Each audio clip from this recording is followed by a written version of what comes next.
Make sure that, hello everybody. One thing before we get started on working with the hot wax, I want to make sure the ventilation is turned on. So over here, you're going to find our ventilation turnkey. I'm going to turn this on, you can listen. And just go all the way to the end. It actually locks in place and it will last all day long. So whenever we're done with the project, I might end up shutting this off or until I feel like the fumes are gone. So it's important that if you don't hear the ventilation going on, you do come over here, turn that on. So let's get the hot wax out now. So the first thing is I'm going to go in our kiln room because that's where we keep our stuff, and be able to show you how to unplug it and wheel the entire cart out here. Okay, so let's go in the kiln room. Okay, so without going too far in with the camera, you're going to find that there is a power strip right here, and you want to unplug all the crock pots that are there. So I'm going to unplug them. And just set the power strip off to the side. And I'm going to take this cart and I'm going to wheel it out to one of the tables. Okay, so now that I have it over here, I'm going to kind of keep it next to the table here. I'll have more likely 4 or 5 of these, depending on how big the class is. And you're going to very carefully pick them up and then set them under the table where we have one of the drops. So I'm going to pick one up and take it over there. Okay, I'm going to set the crock pot down. Looking inside, all the wax is hot, and I need to plug it in. Now, this was not designed as well as it probably could have been, so it's just a little on the short side. So there will be a number of power strips that you can grab, and you can just plug it right into here. And I'm going to have this set up, or you'll have to get it set up, so you can plug it in.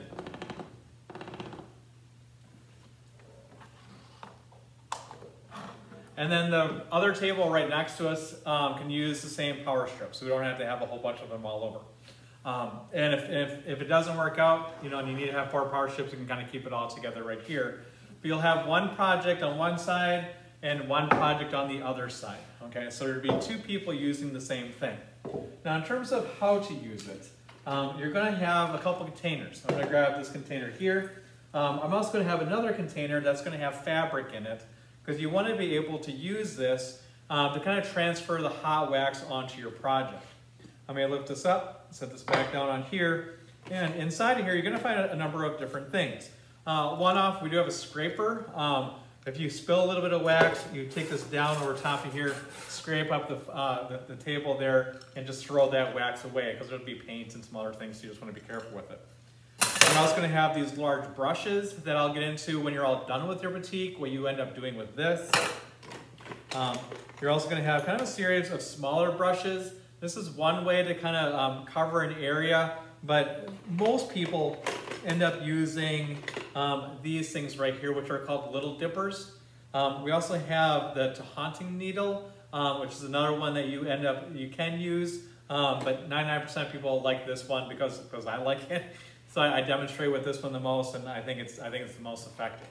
So I'm going to put this back on the cart, and I'm going to move these tools over as well. Move the camera over so you can kind of look over on top of my design. Okay, now that I have this ready, I'm actually going to take this and set this off to the side and pull up one of my practice boards that I have, and it'll probably look different. I usually stretch some fabric that might not be real good fabric, just for people to have a chance to kind of test out their project. I'm gonna grab a pen to show you on this and how it should look. When you do yours, you should use a pencil, but I'm going to use a pen so you can see it on the screen a little bit easier. Okay, now that I have a pen, I'm going to just create some lines that I want to see if I can follow with the hot wax. And you want to practice this for a little while before you end up kind of getting into this too much. I'm going to grab my needle, or my little dipper, I should say. I'm going to set this inside of here. And the first time you set it inside of here, it'll take just a little bit for it to warm up. But then I lift it, and you want to see the wax drip out of it. And grab your fabric, If fabric is pretty hard, it's got a lot of wax on it, throw it away and grab something else. And I'm going to lift this up, set it on the fabric, and then I'm going to kind of zoom in because I want to be able to drop this down and then just slowly follow that black line. Now when you tip your little dipper, the wax will come out a lot faster. If you keep it straight up and down, you have a thinner line and you can kind of get a little more detail with it. But I'm going to keep following this along. And if you need to stop, get this as close as you can, bring that over, and if you see, it's like I have a little bit of a dot there, and that is very, very normal. You don't want to have a bunch of them all over the place, but it is something that you have to just be okay with, as just kind of part of the material that you use for the project. I'll bring this back again.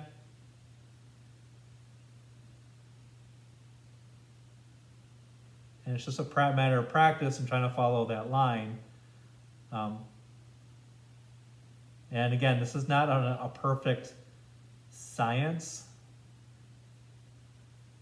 And I can always go back and kind of clean up a line here, and just by making it thicker, if I don't like the way something looks. Okay.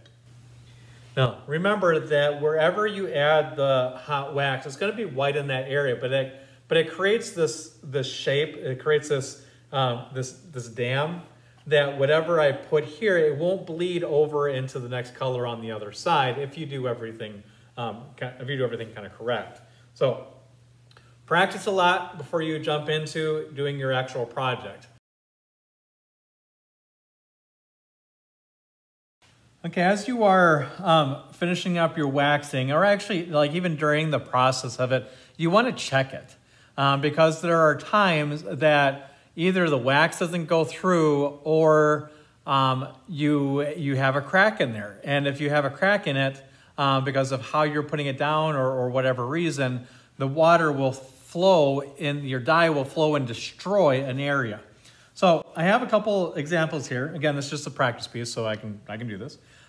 Is that, say for instance, I wanted this out here yellow and I wanted this black. Right now, I have it super obvious, you know, that if I try to do that, all that black would bleed into that yellow and just destroy that entire area, okay? Over in this area, I actually, if you can see it, I don't know if you can, but I can definitely feel it, and I know I put wax here, but it didn't go through because the wax wasn't hot enough. So there's going to be times that you want to really make sure that when you put the hot wax down, it should look like this. Because right now I could take this and I could just pop that right off with my fingernail. And because the fibers on the other side didn't get the wax to there, the same thing will happen is that the color might not be able to go over top of it because of the wax, but it's going to go underneath it because it'll soak through those fibers and then break out into that other area. What you need to do is you need to check it. So I'm going to flip this over and right here, maybe I can zoom in, is I can see that it was a little bit hot, then it was cool, it was hot and cool, is that you can see that all these areas never actually had the hot wax go through. So I'd have to redo them. And redoing it can be kind of tricky because you almost want to not use any more wax, but you want to make sure that your tool, your little dipper, that this has been sitting in the hot wax, dump the whole hot wax out, just make sure this is hot. And then you'll go back over top of this and you'll just reheat very carefully going over top of that whole area and it'll fix it, okay? And if you have to add more wax, you can add more wax, but you try not to do that. Now, another area is right here. I'm gonna see if I can zoom in this area as well. As you can see, a nice, really great line here, really great line on this side, and right here it's not. That's another area that needs to be fixed because you wanna have, as I look at this shape right here, there's no breaks in it. So again, if this is like a light yellow and this is a purple and there's a break in it, that will destroy your entire area. Okay, so it's very important that you flip this over constantly as you're working on there, making sure you don't have any breaks, making sure the wax is hot enough, and you shouldn't have any issues, okay? So again, practice, practice, practice until you're pretty confident with it. Understand you'll make mistakes with it, and as long as you don't have like the entire thing is a mistake. I'm very lenient on the grading with that because it's a new thing. You've never done batik before. So I am a little lenient on there as long as you try, and that you're learning and you're developing and you have, a somewhat good piece when you're done with it. But I am forgiving, on a couple drops, that happen on occasion. So it's not going to kill your grade, but you do need to practice, so it does turn out well. So again, good luck on that. Let me know if you have any questions. Thanks.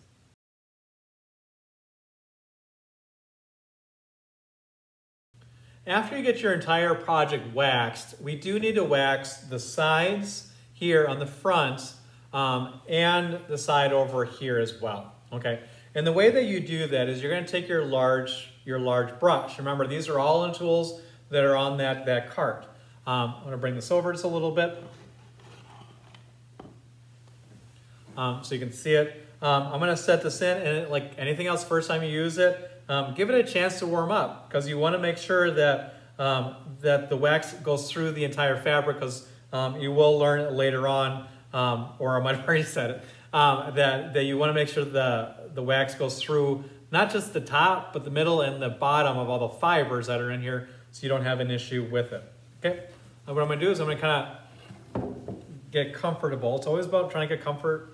We go over that in stained glass a lot, make sure you don't make a mistake.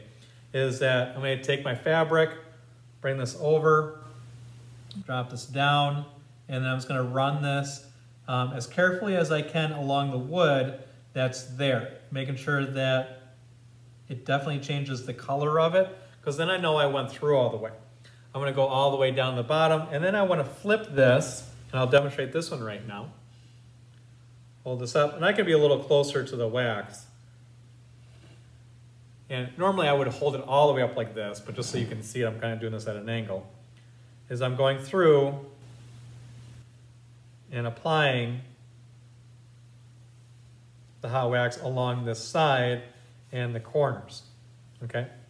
So I want to make sure that I have that, and I want to go around the entire thing. I'm going to set this down, bring this in a little bit more so you can see that it's all waxed along here on the wood, and it's all waxed along here. Now, the reason why we do that is because after you have this all waxed, let that warm up. It's not going out all the way yet. Give it about 5 more seconds because the wax is pretty hot. There it is. Now it's coming out nicely.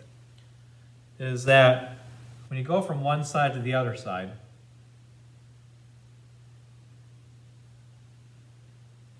go up a little bit over that line, is that having this one here,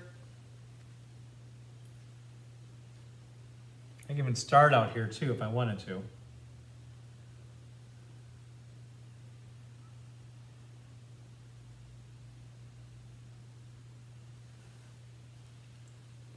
Is that I have a complete shape. I have this side all covered with wax, all wax, all wax. You have to have this. Otherwise, again, if this is yellow and this is black, that black, if this isn't wax, that'll go over top of that and back around and through. And again, it kind of screws up your project. Okay, so once you get the main part done, or even before, it doesn't really matter too much. But you wax this wood area here and this side as well. Okay, good luck on that. Again, let me know if you have any questions.